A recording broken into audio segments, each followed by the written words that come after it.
Pelaku pembunuhan wanita yang mayatnya ditemukan di dalam koper akhirnya ditangkap dari tempat persembunyiannya di Palembang, Sumatera Selatan. Sebelum terjadinya pembunuhan itu, pelaku membawa korban ke dalam kamar hotel untuk melancarkan aksi jahatnya.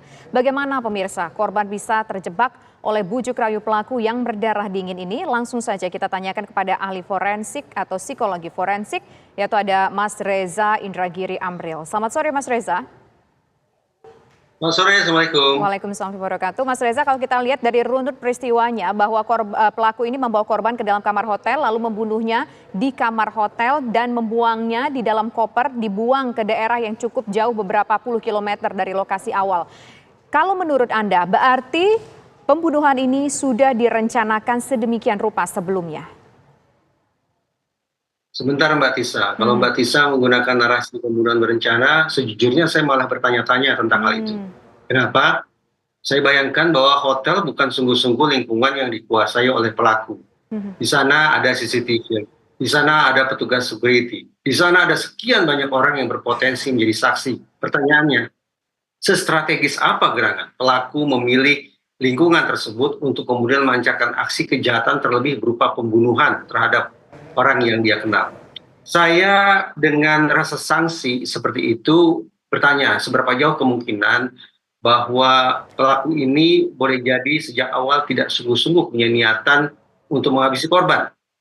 Tapi barangkali ada cekcok yang berlangsung di dalam kamar, cekcok yang berlanjut pada benturan fisik bisa berupa tindakan penganiayaan atau kekerasan yang dilancarkan pelaku terhadap korban, atau mungkin dua belah pihak sama-sama saling melancarkan kekerasan, tapi kemudian korban tanda petik kalah, korban terbentur pada benda keras misalnya, dan korban akhirnya kehilangan nyawa. Nah, kalau situasinya adalah seperti yang saya ilustrasikan barusan, maka alih-alih ini bisa disebut sebagai pembunuhan, apalagi pembunuhan berencana, boleh jadi ini justru merupakan penganiayaan yang mengakibatkan orang kehilangan nyawa. Tentu saja pihak kepolisian yang harus menginvestigasinya. Ya, Mas Reza, tapi kalau misalkan kita melihat adanya koper yang berukuran besar tersebut, Mas Reza, ini apakah jangan-jangan tidak salah kan kalau misalkan kita melihat bahwa bisa saja koper itu sudah disediakan sedemikian rupa? Tadi Mbak Tisa menggunakan sekali lagi kata berencana. Ketika seorang pelaku kejahatan diasumsikan memiliki perencanaan, maka sesungguhnya ada 4 hal yang harus kita takar, 4 unsur yang harus didalami, yaitu target, insentif, sumber daya, dan resiko. Tadi saya menaruh rasa sanksi terkait dengan resiko. Bagaimana mungkin ada orang yang berniat melakukan pembunuhan, tapi di tempat sedemikian rupa. Namun ketika kemudian kita bergeser, kita berbincang tentang unsur sumber daya, dan sumber daya yang dimaksud adalah koper, memang jadi masuk akal bahwa kemudian ini disebut sebagai sebuah tindakan yang berencana oleh pelaku. Nah, jika terjadi ketidaksinkronan satu sama lain antara target, insentif, resiko, dan sumber daya, maka memang hitung-hitungan di atas kertas kita patut menduga ada 2 kemungkinan. Pertama, apakah kita sebetulnya sedang berbicara tentang pelaku kejahatan yang amatiran, pelaku pembunuhan yang amatiran, sehingga seamatir itu dia sampai-sampai tidak melakukan kalkulasi terhadap satu unsur yang saya sebut penting tadi, yaitu unsur terkait dengan resiko, yaitu bagaimana pelaku harus menghindari rekaman CCTV, menghilangkan barang bukti, mempengaruhi saksi, membangun alibi, dan seterusnya, dan seterusnya. Itu kemungkinan yang pertama, kita berbincang tentang pelaku pembunuhan yang amatiran. Atau yang kedua, sebagaimana saya katakan tadi, adakah kemungkinan pelaku tidak memiliki niatan untuk menghabisi korban, bahwa di situ ada tas koper, oke, tetapi perlu didalami sesungguhnya tas koper ini diperuntukkan untuk apa sebetulnya. Kalau memang diperuntukkan untuk menghabisi atau menghilangkan barang bukti, maka sekali lagi masuk akal kalau diduga ini perencanaan, kendati ada ketidaksinkronan antar unsur yang semestinya tersedia di kepala pelaku kejahatan berencana. Oke, ada ketidaksinkronan. Nah, ini kemudian condongnya ini kemana, Mas Reza? Karena kita menjadi bingung gitu, kita melihat ada bawa koper, kemudian kalau dilihat dari tempat dan lokasinya, ini kayaknya kesannya juga amatiran karena tidak memprediksikan apa yang akan terjadi, resiko-resiko apa yang akan dihadapi. Tambah lagi, dia menghilangkan barang bukti yaitu tubuh korban dan skenanya. Tidak secara spesifik menuju titik tertentu, saya perkirakan di mana pelaku akan menghilangkan atau membuang barang bukti tersebut. Seolah dia tidak menemukan tempat khusus, bahkan mungkin dia tidak sungguh-sungguh belajar tentang situasi di mana tepatnya dia bisa menghilangkan barang bukti, sehingga dia melintas di satu tempat, kemudian sekonyong-konyong dia buang begitu saja barang bukti tersebut.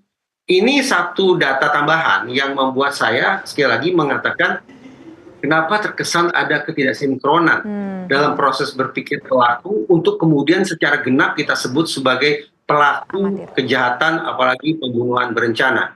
Contoh ke arah mana? Ya, 3 kemungkinan yang harus diuji oleh pihak kepolisian. Apakah ini pasal pembunuhan berencana, ataukah ini pembunuhan tanda petik biasa, ataukah sebagaimana tadi saya katakan penganiayaan yang mengakibatkan orang kehilangan nyawa. Ya, Mas Reza, ini kan kita lihat mereka ini adalah rekan kerja begitu ya. Wanita ini, korban ini membawa uang puluhan juta rupiah. Yang menjadi pertanyaan membuat kita bertanya-tanya juga adalah kenapa perempuan ini mau dibawa ke sebuah tempat dan terkesan menurut saja kepada pelaku dari CCTV yang kita saksikan. Saya memilih untuk tidak berkomentar terlalu dalam karena khawatir memunculkan perasaan yang tidak menyenangkan pada terutama keluarga korban. Tetapi yang tidak ingin saya berikan tanggapan adalah kalau kita lihat di tayangan CCTV, tidak ada tanda-tanda kekerasan ketika pelaku membawa korban.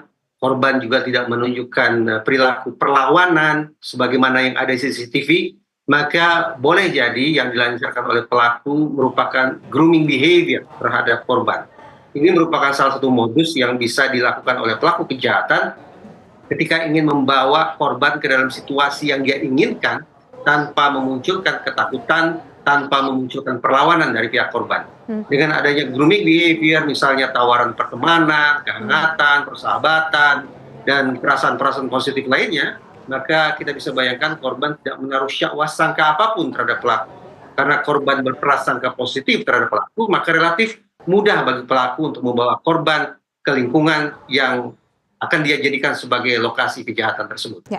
Mas Reza, menurut Anda apa yang membuat pelaku ini menjadi sangat sadis dan terkesan berdarah dingin? Sesama rekan kerja, tega menghabisi nyawa, mengambil uang, dan melakukan sebuah tindakan kekerasan lainnya. Perilaku pelaku ini memang jahat ya. Seandainya dia divonis bersalah, dia patut untuk dihukum berat. Tapi maaf, jangan salah kaprah, mengamati atau meninjau perilaku sedemikian rupa, menurut saya tidak ada sungguh-sungguh perilaku kejahatan yang luar biasa. Bagaimana seorang pelaku membawa korban ke lingkungan yang akan dia jadikan sebagai lokasi kejahatan, bagaimana kemudian pelaku menghabisi korban, bagaimana kemudian dia merampas harta korban, menghilangkan barang bukti. Menurut saya polanya tanda petik biasa saja.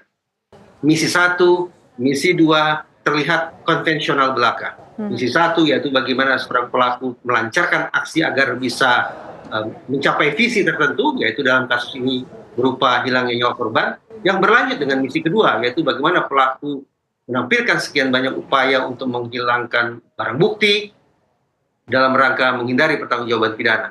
Sekali lagi ini perilaku yang jahat, yang pelakunya patut dihukum berat, tetapi dari sisi rangkaian perilaku, modus, saya tidak melihat ada sesuatu yang sungguh-sungguh luar biasa. Mas Reza, singkat tadi Anda berbicara soal grooming, kemudian membuat korban ini akhirnya terjebak dengan pelaku. Bagaimana kita sebagai masyarakat awam ini bisa terhindar dari orang-orang yang melakukan grooming yang punya niat jahat, Mas? Pertama, memang kita semua harus punya keinsafan bahwa dalam sangat banyak aksi kejahatan, alih-alih menggunakan cara-cara kekerasan, paksaan, ancaman, intimidasi, atau cara-cara yang menakutkan lainnya, acap kali pelaku kejahatan justru menggunakan cara yang membuat kita terlena, yang membuat kita terkelabui.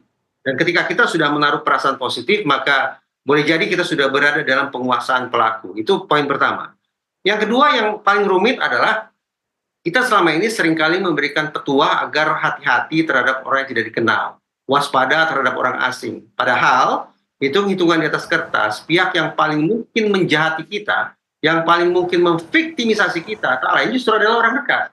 Kenapa? Ya karena orang dekat yang tahu pola kebiasaan kita, yang tahu kelemahan-kelemahan kita, yang tahu cara paling jitu untuk melumpuhkan kita, sampai kemudian memviktimisasi kita. Oke, baik. Terima kasih Mas Reza Indragiri atas waktunya sudah bersedia berbincang bersama kami selaku ahli psikologi forensik. Selamat sore Mas Reza.